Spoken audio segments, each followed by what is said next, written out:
This conference will now be I'd like to recorded. call the meeting to order.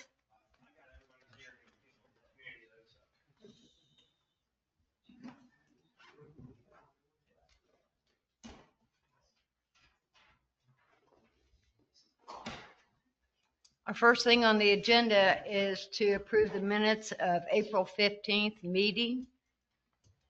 Do I have a motion for the approval of the meeting minutes? Move to approve. Second. Second. All in favor?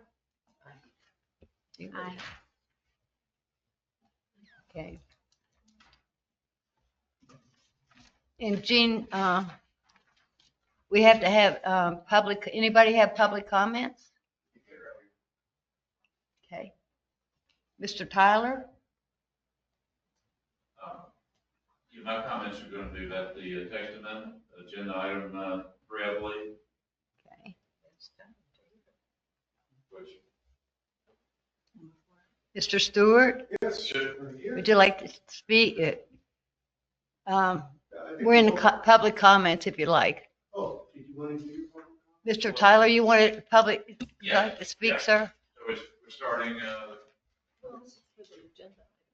General public Yeah, so typically, they would have an opportunity to comment as well during the Okay. agenda items call, so. So we can go ahead with the public comments. You can go ahead with the public comments. If anybody has one specific to an agenda item, they can wait until then as well. Okay.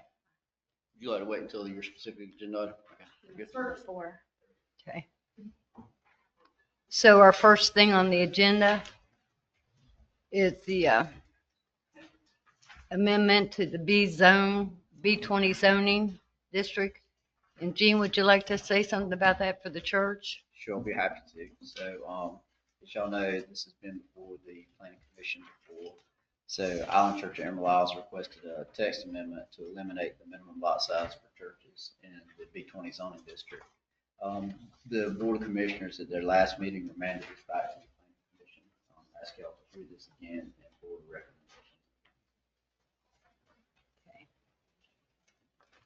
No, we would need to vote on this issue right now, sir. So you won't hear any comment. Okay. Let us deliberate and then make a recommendation. Of course, the Okay. motion second. Okay, Mr. Tyler, would you like to speak on the B20 zoning district on lot sizes for the church? sure. The item before the planning board is an amendment to the text of the UDO. And the amendment would be in the B20 zoning district to eliminate the minimum lot size for a church. Currently, the UDO has minimum lot size of 3 acres for a church in B20. There's a couple other instances in your ordinance where you've got a minimum lot size. And you know, I've looked through your UDO and looked at federal law. And based on what I see some contradictions and inconsistencies in your UDO as relates to this matter. I think you've all been given information about RLUIPA, RLUIPA, federal law passed, I believe, in 2000, prohibiting discrimination against churches. So as I look at that, I look at your ordinance. It looks to me you're clearly in violation of federal law. Doesn't look like it's gray, looks black and white. I look at your UDO and I can't see any land use reason for maintaining the lot size requirement. Your staff has said they don't know why it's there. They don't know when it got there. The 3 acre minimum doesn't come with any other requirements over and above it. Typically, in a zoning ordinance, you're going to limit the size. You're going to maybe have more setbacks and have more buffers, maybe limit the building height, something to indicate you're trying to minimize, mitigate the impact of the development on the community. If you require a 3-acre lot, generally speaking, you're going to get a bigger building, bigger parking lot, more stormwater, and all of that, in my mind, is contrary to mitigating the impact of the development. When anyone buys land, 9 times out of 10, they're going to maximize the use of the land. So if you dictate bigger lot, you get a bigger use. Doesn't seem to accomplish anything other than ruling out a small church. Your B20 district has got, I didn't count the number of uses in there, a lot of uses. I don't find any that have a lower intensity use than a church, yet none of them have a minimum lot size. You have an ABC store there, retail strip, convenience store, fast food restaurant, the list goes on and on of uses that have a higher impact on the community in terms of traffic and what have you.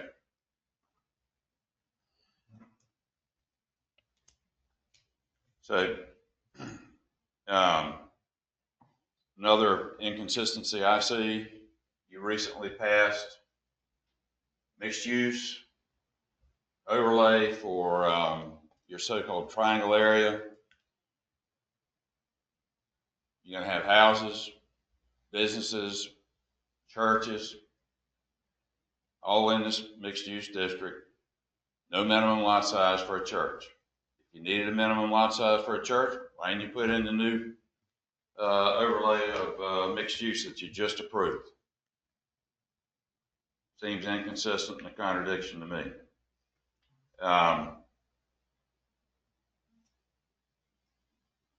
So I'll leave it to Tom to talk about our loop a little bit, but those are my comments. Just I don't see any land use reason to have it in there, and been involved in this stuff since 1976. Thank you, sir. Mr. Stewart? Good evening. Good to see everybody again. I'm here to speak for Island Church in support of our application deleting the B20 minimum acreage requirement that's directed only on churches. We still believe that this land use restriction is in violation of the Religious Land Use Act of 2000. Now, you've had that act in your, this is our third time up here.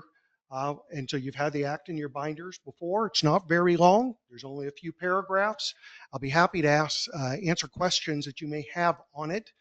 But I also know that your planning board had been directed twice before to not address the legal issue, even though we've already discussed a little bit, Mr. Tyler did, about this is in violation of a federal law. But you were directed last Monday by the Board of Commissioners to provide a definitive yes/no vote. And so I'm going to try to help alleviate you so you can, any of your questions, but some of the things we heard, because we've been blessed, and we really take it as a blessing to have been able to talk to several of you personally, the majority of the board actually, since the April meeting. And we believe you have 3 concerns, and I'd like to just touch on that. The first concern that we heard was the 3-acre restriction on church was written into the UDO, thus it must be important. Now, I can understand that, and I can understand those taking that position, that it's there. But I also can come from the belief that if it's really important, then there would be much more expansion documented to say why it's important and why churches have to have a 3-acre restriction in B20 and no other assembly hall, secular assembly hall, does have to have restrictions. The Cape Carteret town staff, and it's documented in the minutes from the March meeting, said they could find no compelling reason for the restriction. And your members yourself in the minutes you just approved moments ago had said that you couldn't find anything either when of last month's planning meeting. So though that might be a possibility, there's two other real possibilities why that restriction is written in there. And I'm a straight shooter for you. I'm going to be honest with you. First one that could be a possible reason is there's some other kind of darker, nefarious reason that it was written in there decades ago. Don't know why, because there's no documentation. In fact, if there was a darker reason written in there, nobody would want to write any documentation to support it. But the one we kind of feel that it is probably the biggest reason is what likely happened is this restriction was arbitrary and written in years before the 2000 Religious Land Use Act came out. And that's probably what happened. But without any documented reason, it violates the first paragraph of 42 U.S. Code 2000 CC, which says you need to have a compelling reason to have any kind of restriction. And there has been none that has been found. And we've been searching since March. I mean, we also been searching too in the records and documentations of the town. So without a documented reason, the restriction should be deleted. Our second concern that we heard from you all when we were talking to you is the lot is too small for a church. Well, whatever site plan that we put in our package had a sketch, and the staff went over the sketch that says, yeah, it looks like everything could work, but of course we'd have to have drawings, site drawings. Whatever site plan that we would submit would consider all the requirements of the UDO, such as boundary setbacks, buffer zones, parking spaces, septic, stormwater runoff, including the increased stormwater runoff in Cape Carteret that's more than the state, just to name a few. So, I mean, it would be built, the church would fit on the property just as well as any other B20 permitted use secular assembly hall. So that's hopefully addresses the second concern. The third concern we heard was a church will cause too much traffic. Well, Mr. Tyler said it best at the commissioners meeting on the 12th, is a church will have the least impact on traffic and mostly on Sunday off hours than any other permitted use on that spot. For example, you can put a child care center. So if you had a 90-person child care center, that would bring 60 plus cars twice a day and possibly small buses and little transport vans every single weekday and during the White Oak Elementary rush hour, because they would be picking up and bringing them over for daycare if that's a permitted use for the B20 lot. So I can understand our worry for development, but someday the commercial property on that address is going to be developed, and a church is going to have the least impact on traffic for that community. So as I said, we have spoken individually, we from Island Church have spoken individually to a majority of the members of this board, and 100% of those that we have spoken to, including you, Madam Chair, have stated that a church is desirable for the property. So let's take the first step and vote yes, so we can delete the 3-acre minimum lot size restriction on churches in the B20 zone. And I'll be happy to answer any of the questions.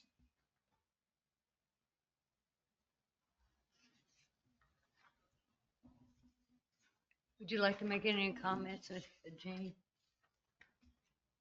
No, ma'am, I have nothing to add. Okay, please, Who else is on the list? that's for the Pine Lake. Ms. Baird, you wanted to talk on the Pine Lake. Okay. When we get that issue, do you want to let her go? We'll let you speak when we get on that issue. Thank you. Okay, Madam Chairman, will you entertain a motion to open on this issue? on the ordinance. Yeah. Mhm. I'm going to entertain a motion on the ordinance of text amendment on the B20 zoning, minimum lot size for a church. Anybody like to make a motion? I move the planning board recommend to the town board that they not eliminate the minimum request, the minimum lot size for a church in B20 or any other zone. That's a no vote to change it. Okay. Anybody else like to speak? Give me a second. Okay. Is there a second on the motion? I'll second it. Okay. All in favor? Discussion. Did you want to speak? No, I'm so sorry. No. All in favor of not changing the B20 zoning? You could vote if you like. Passes. Call for a vote. Just for a show of hands. Opposed? Opposed to the rezoning?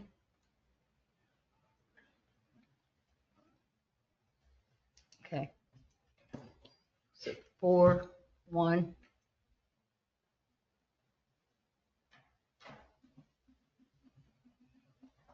Now this will go back to the commissioning board. Is that correct? Yes, ma'am. It will Okay, we'll forward it on to the commissioning board be June 9th. June 9th. on June 9th.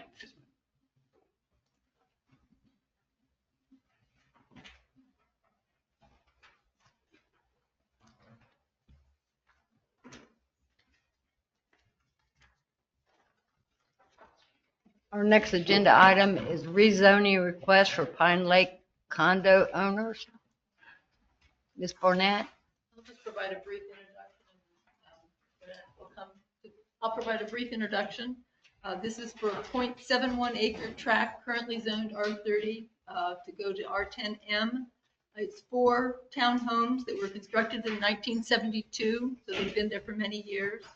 All the property owners of the townhomes have requested this and have signed the application form that's enclosed in your packet. Okay. Hey. So we are a building that was, as she said, built in 1972. It is a building that is constructed of 4 townhomes that are together, and it was zoned as a single family home. And we just recently discovered this and filled out the application to have it rezoned because in the event of a total loss, we would kind of, be out of luck to be able to build our building the way that it is. A mirror copy of our building off of Taylor Notion has also historically changed their rezoning to a multifamily home. And so that's what we would like for you guys to approve for us today. Okay, thank you. Does anybody have questions on the Pine Lake condo? On the rezoning? I'd like to make a motion. Okay, make a motion. I'd like to make a motion to approve the proposed rezoning from R30 to R10M as presented and submitted by the proposed rezoning to the Board of Commissioners for their consideration. Second. All in favor? Aye. It's been approved.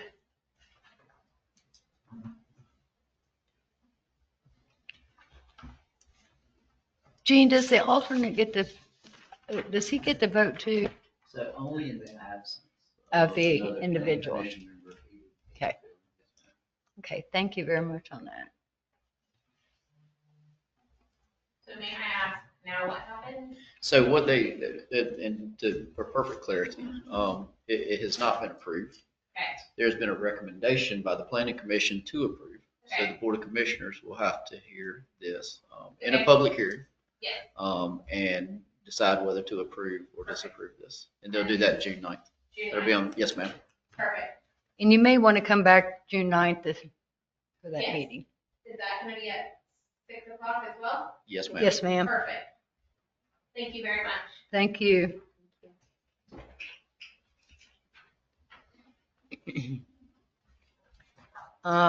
Would y'all like to discuss, Gene, y'all like to discuss the drones and the e-bikes and electrical scooters discussion here? So before we do that, if we could have a quick discussion on the ordinance amendment, the UDO for child home daycares. And I'd like to kind of add a twist to this. So we're not asking you to consider anything tonight other than my recommendation, and think about this a little bit. And so I know this came up, and Julie may have some to add here. I wasn't here whenever this came up, so I'm not privy to a lot of the former discussion. But just looking at this amendment, it looks like currently the UDO allows daycare facilities in a R10M, a TC, a B10, a B20, and a B30, and then a home daycare in a R13, R20, R30, and a TC. So the proposed amendment, and Julie, again, you correct me if I'm wrong, but just looking at the proposed amendment here, it would add it in more districts, and the home daycare, home child daycare would come out altogether as it's proposed. The daycare center would be in a TC, B10, B20, and B30, and then the daycare home would be in a R10, R10M, R13, R20, R30, and a TC.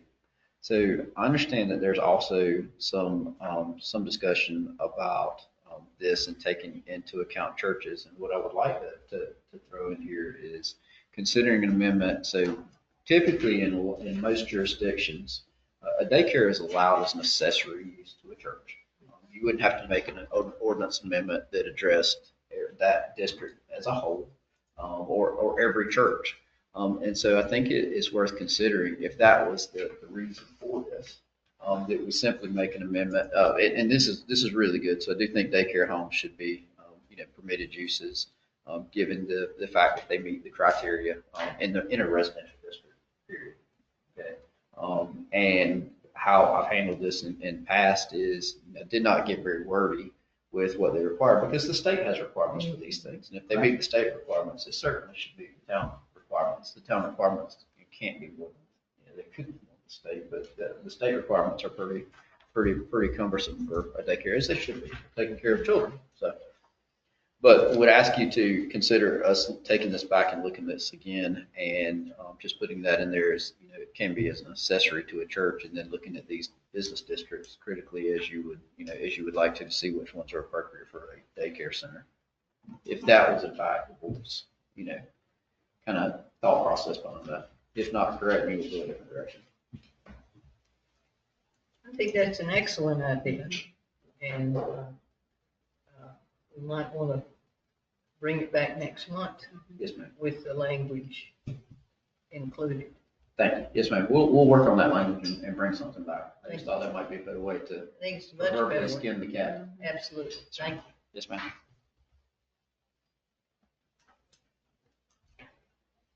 Again. All right. So there's been some discussion on drones, e-bikes, and electric scooters here in town. Just give you a quick update. It was added to the drones. Let me break this into two different ones. So drones were, I was asked to place that on last month's commissioner's agenda just for a brief discussion. And there's a couple things unique to Cape Carteret. And the discussion specifically was use of drones by town government. So there is a drone. It hasn't been used in 3 years. It is doubtful that it would charge up and fly if we did. Furthermore, I would crash it if I tried to fly. So I don't know that that's really permanent. I'm glad to take this up and look at this in whatever depth you would like me to. So the thing that's really particular to Cape Carteret is with Bogue Airfield being right here. There's pretty heavy duty, restrictions on what can actually happen. This being on the agenda tonight, what I really like to know is what do y'all want me to do with this? Well, I'd like to know why Commissioner Ritchie wanted it on the agenda for us. Yes, ma'am. Because he was the one that Yes, wanted us to discuss it, and I really don't know why. As you say, if we have a drone, but it's not now usable,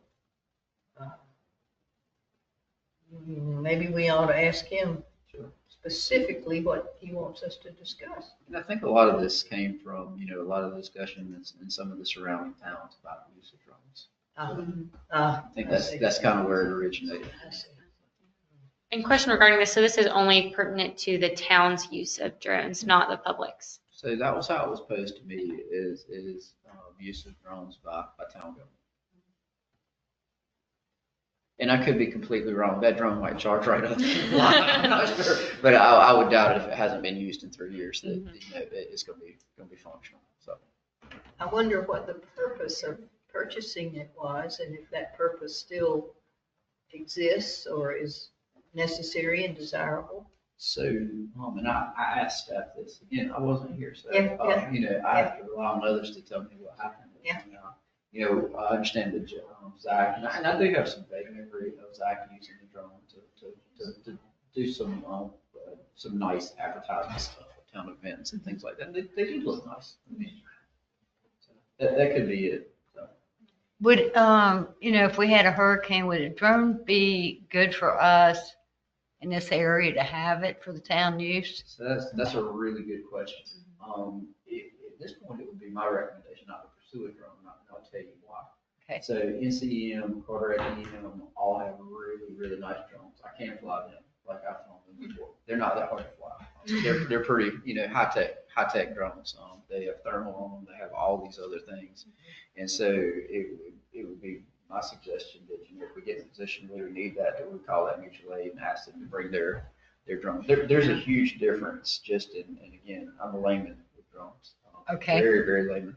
But there's a big difference in, the drone that you as a consumer would have and the drone that, a professional emergency management organization would have. So Okay, so we got someone we can reach to if we need to bring a drone in for a hurricane or something like that, so. yes, That's a good point. For safety precautions, and especially in Yeah, our I area. mean, so at least we got a phone call away for them sure. instead of the town doing it. And I think if something does occur, and I'm not talking about a storm, but something changes where we need a drone, is certainly something we could consider at that time. How we wanted to do that. And, I mean, personally, I would probably go to one of these other organizations that uses a drone on a regular basis. Imitations of the best form of flattery, and find out exactly what their protocol was for using them. And we figure out what fit us and modify it to that extent. Okay. My idea was also kind of going back to what you were saying about more of an advertising or marketing for our town and broadcasting that. I know in Wrightsville Beach, they do not allow drones to be flown over town public events for privacy or safety of the patrons there should the drone crash. So I was kind of looking at it from a safety perspective that way. Right, I mean, it could bring an issue onto the town Mhm. because we're not doing it properly or something. And- Falls on somebody. Right, But I think marketing, like if we had something such as, the new developments that we've had down 58, being able to fly a drone over that and show the property with no one there and how beautiful it is, I think that would be a great aspect. But in the safety perspective of, when there's a lot of people, such as our community events, should that drone go down or someone be hurt, that would be an instance of kind of where that drone regulation could fall. yeah, I don't know, I don't think the town should take on the responsibility of a drone. Personally, how do you all feel? Well, unless we had a competent operator, nothing against you. Oh, no, I'm not a competent operator. And I am not either. I mean, Right. I can't fly an airplane anymore either, but, once I could, now I can. We decided to get a town boat on in. I'll look you up. Not a drone. Not a drone. Okay. Can I ask, like, the e-bikes and electric scooters, why was that? So I'll get to that one. Okay. Yeah, I'll get to that one. I wanted to get through drones since they were two Gotcha. separate issues. So, are you ready to move to e-bikes, electric scooters?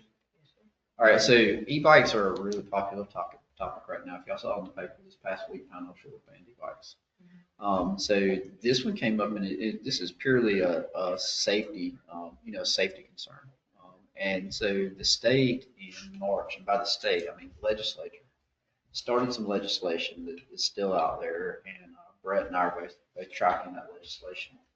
So right now, neither he nor I believe that we have specific authority or enabling authority to regulate them. So I do think that you can regulate motorized vehicles. I think you can do that, but with the state obviously doesn't think we have the authority to do that either, or they wouldn't be passing legislation that broke that down and specifically gave municipalities the authority to do that. So I do think it's something we may want to take up in the future. I've got that draft legislation in my office. I've looked at it. It's the class 1, 2, or 3 e-bike, and says, municipalities shall have the authority to regulate. So I think we ought to watch that closely. I think that that's something that, and I've reached out to Brett after I saw and reached out to Final Shores and got what they had done. But I think with that legislation being in the pipeline, we probably ought to watch that pretty closely. And once we are certain that, we have the authority to regulate that, consider something in that way. Okay. I will say this on the electric scooters, we don't have much authority to do that. Those are mobility scooters that serve folks with a handicap. Probably shouldn't try to regulate those unless y'all disagree with me. Where are they allowed to run? What's that? Dave? The electric scooters? Yes. Pretty much everywhere. So are they allowed to run on the state highways and town roads? Not certain on that. Not certain That's on why I that. was Yeah, asking. not certain on that one. Yeah. It would be my recommendation that we, the electric scooters specifically, we don't take up anything on it unless we see that there's a problem with electric scooters. I've been here 3 weeks. I haven't seen a problem. Maybe y'all have. And by electric scooters, are we talking about motorized wheelchairs? Yes, ma'am. They're Right. mobility. Yes, ma'am. They're Yeah. mobility Yeah. scooters. Yeah. Yes, ma'am. Are the e-bikes and electrical scooters allowed on the trail? We'll see. That's the thing right now. So, we don't know that we have the authority to regulate that on the trail. Because remember, most of the trail is inside of the state right away. Right. But most of the trail is, inside of state right away. So you would have the same authority there as you would have on a sidewalk, because it effectively is it's a lot nicer than a sidewalk, but it's a sidewalk, when it comes to regulation. And so that's why the recommendation from Brett and I is to wait until we have, an enabling authority to do that. So currently they can ride on it.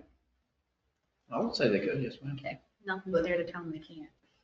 Well, unless there was a regulation that said there were no motorized vehicles on the sidewalk, which would eliminate everything. Again, until there's some clarity to it, I would not suggest taking action. I think as soon as we have that, we probably should put it right back on the agenda and decide what we want to do with it. I think now there is a rule that no golf carts are allowed. Is that not true? That I don't know. I believe that's the case. I don't know if it is, I haven't really heard. I know they're not on it, but I haven't heard. There Could- was one. I don't know. if it's Can you still- double check that, Julie, for us for the next meeting? Yes. So we'll know. I don't know. I can shoot y'all an email on it tomorrow. Well, that'd be I'm fine. picking off these regulations as I get complaints right now as they come to me, so. That'll be fine. Just let us know. I'm just curious to know. Right. Does anybody have any questions? No? Okay. The next planning board meeting is Tuesday, June 17th. Who would like to speak? June 9th. June 9th. Yeah, the Board of Commissioners Board of meeting is Commissioners. June 9th, June and 9th. typically we I'm one step identify- ahead of myself Yeah, tonight. you are. I don't know what's happening to me. And typically we identify who's going to present. at that. Right. Who would like to speak at the town board? Commissioning board? Anybody? Paxton? No? I'll do it. Miss Paxton, you did it last time. I can take over for this time. He did it last. Oh, time. Mike did it last time. Mike I'm all did it. off too. I made it, so, He did yeah, make I it. did. Well, I'll yield to you and thank you very much. Absolutely. Is she gonna, you gonna do it? Yes, ma'am. Okay. Very good. I'll come listen to you. Be my support. Yes, I'll work with We'll support you. And if you can't make it, then somebody else can step in. Thank you. The only reason I wouldn't make it is if my husband's weighing in a big fish for Big Rock. Which, that would be a good thing. Yeah. That would be a great business. So the next planning board meeting will be June 17th. Is that okay with everyone? At 6 o'clock. Okay, Julie, Jean, would you like to say anything? I have no comments. Nothing to add tonight. Okay. Okay, planning board, y'all like to speak? Just want to welcome our new members. Yeah. Excited to have you guys. You didn't give, I What, can't even talk, Cherie a chance to introduce herself. And Yeah. Tell us a little something about Yeah, tell us about you. Sure. My name is Cherie Higgins. I've lived here in Cape Carteret since 2018, I think. We moved, my husband and I moved from Virginia. I work at the Carteret County Association of Realtors. I'm the executive officer there. Been going on 9 years now. So we love this area and Cape Carteret, so I'm happy to be here. So thank you. Welcome. When your real estate behind you will help us here, Yes, definitely. that'll be a good plus. Mhm. You're good? Ma'am. We're glad to have you. Thank you. Thanks for being here tonight. I'd like to make a motion to it. Oh, yeah. I have comments. This is just a little personal gossip I want to share with those of you who haven't heard it. I got so sick and tired and fed up with the condition of Golf and Dolphin Drive that I asked for the folks who had submitted bids last year to the town of Cape Carteret, solicited by Frank Rush, and to McDaddy's Golf and Dolphin, solicited by the outdoor maintenance head, Dave Schultz. And I approached them and said, I would appreciate it if you would submit new bids this year. And two of them did, Barnhill Construction and, oh gosh, I want to say Carolina Construction, but that's not right. At any rate, I got two bids and I sent emails to all the surrounding property owners who have a recorded agreement based on the square footage of the building served to pay their fair share of repairs. And I said, put your money in my account that I'm setting up for repairs, or if you want to take this over, I'll put my money in your account. And I didn't get any responses, except from the lawyer of the Swains, who said, don't do anything, and we're not going to pay unless the road is guaranteed to be turned over to the town and they have future maintenance. That was, my response was, I did the repairs anyway, and I paid them with my personal check when the bill came. My personal check. Now I have received reimbursement from Golf and Dolphin, McDaddy's, Rib Eyes. I'm supposed to pick up a check from the vet tomorrow. Hardee's is in their corporate function. But I have not heard from the owners of the shopping center, the ABC store, Walgreens, who are the Swains, and Starbucks. So if they don't pay, I'll have to take them to court, I guess. But I am so proud of that street, I can't see straight. And I'm not sorry I did it. And I'll do it again if I have to, for the betterment of the community. And if y'all know of anything that's just so out of order, that's not being done, tell me. If I can fix it, I'll fix it. If I can't, of course I can't. But that's the story of it. Thank you, because my tires would go in those holes. They're horrible. I'm glad. Yeah. It's It looks just, so nice. I'm I'm glad so it's happy, paid. It's so yeah. nice. you know, and only recently have I been able to afford to do something like that. I mean, I just couldn't before. Sure. But glad to do it, and that's the end of it. Well, the thing is, when like Starbucks was building, they had a lot of big trucks and things, so that didn't help. Us as a town, we don't collect money when they start doing repairs and things. And It didn't impact any of the businesses. They had access the whole 2 days. 2 days is That's all it quick. took to fix it. And they had access and they really don't have anything to complain about. They did a great job with traffic. I thought so. I thought so. It looks great. Only And it thing rides is, great. Yeah, he would not let me run the pavement. He said, you got on white jeans, you can't run that pavement. You could have flown the drone and recorded her There driving. you go. I'm sorry, that's just a little personal gossip and I wanted to vent. Thank you for sharing. Thank you for sharing. Definitely. Thank you, Madam Chairman. That's all. Sorry. I'll discuss it later. I've got another issue I got confronted with today, but we'll discuss it in the next meeting. I'd like to make a motion to adjourn. So moved. Second. Second. All in favor? Thank you. And I'm so sorry I'm one step ahead of my numbers here. You were ahead of the ball. Yeah. I rewrote Rather the be ahead numbers. than behind.